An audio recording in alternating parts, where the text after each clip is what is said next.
ท่านว่าเขาเคยมาเนาะคำตอบของมันถ้าเขาจะเคยมาเขาจะตอบไปyesเนาะ yes I have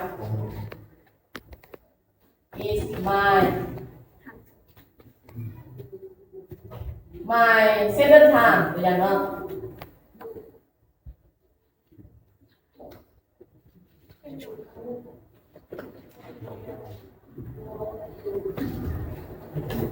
ตัวอย่างสมมติว่าเขาโตมาเขาเคยมาโอ้ที่จะเข้าที่สองคอยแล้วเดี๋ยวก็เอาที่โตไปแล้วจริงอะไรอย่างย่างของนั้นไปถูกถามน้องถามตัวอย่างเนาะ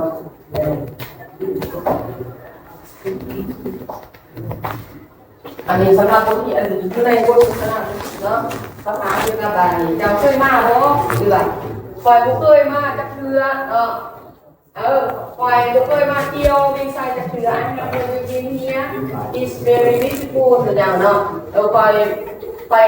บ่เคยมาที่จักเทื่อมันงามหลายตัวอย่างเนาะนี่เฮาก็สามารถเป็นว่าบอกเจ้าไหนเนาะหรือว่าอันเฮาจะสามารถถามเกี่ยวกับอันอื่นอาหารบ่ได้เนาะเฮาจะสามารถถามว่าโอ้เจ้าเคยกินอันนี้บ่นี่เนาะก็ถามได้เนาะเฮาสามารถถามเขาเจ้าว่าตัวอย่างว่าเฮากินอาหารลาวอยู่เนาะกินอาหารอยู่แล้วถามเขาว่าเจ้าเคยกินบ่นี่น่ะก็เข้ามาสมัครเปลี่ยนเสื้อคำถามอยู่นี่แหละเข้าใจ Have you ever eaten อยู่นี่ been นี่ฮะก็เป็นว่า eaten เนาะ eat eaten เนาะ Have you ever หรือว่าเขาจะพูดจะเจอดี Have you ever eat this food ไหนเนาะเขาบีดนี่อันนี้เอาสลัดเปลี่ยนอยู่นี่แหละเนาะจะถามถึงอาหารถามถึงเครื่องนุ่งถามถึงเครื่องนุ่งอะไรเนาะHave you ever beer อย่างเนาะ Have you ever tried ตัวอย่างเข้าสลัดถามมาจากไหนเนาะอันนี้เลยเปลี่ยนเป็นแบบคำเบ้าอยู่ในนี้น้อยเดียวนะเจ้าเคยไปบ่ Have you ever gone เห็นบ่เจ้าเคยไปนั่นมาคืออะไรบ่เนาะ Have you ever been เจ้าเคยมาดีบ่ Have you ever eaten Have you ever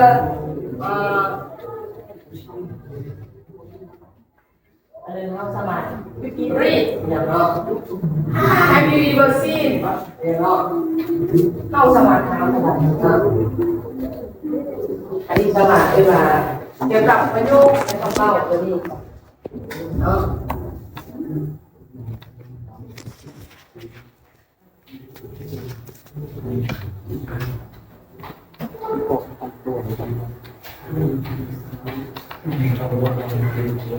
เอายังมีคำถามบอก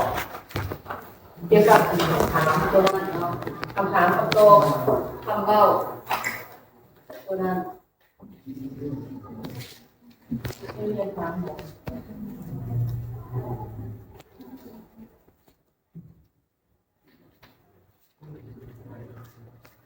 อันนี้เป็นเลยหัวจานมาเลยเนี่ยบริเวณซ้ำ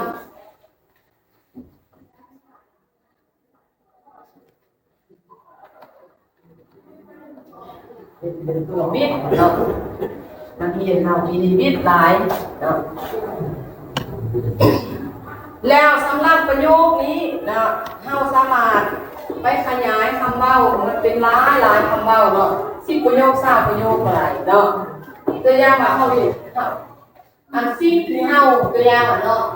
เฮาบ่เคยเฮ็ดหรือว่าสิ่งที่เฮาเคยเฮ็ดก็เฮาก็สามารถเว้าอยู่ในประโยคตัวนี้ได้เนาะตัวอย่างว่า I have อันเฮาจะว่าเคยเฮาก็ชื่อว่า ever เนาะอันบ่เคยเฮาชื่อว่า never เนาะคือคนเรียนตัวนี้เนาะ I have never been here ตัวอย่างเนาะเคยมาที่นี่จักเทื่อ พลังงานมาฟังเขาโกรธจีบด Have you ever been here? No,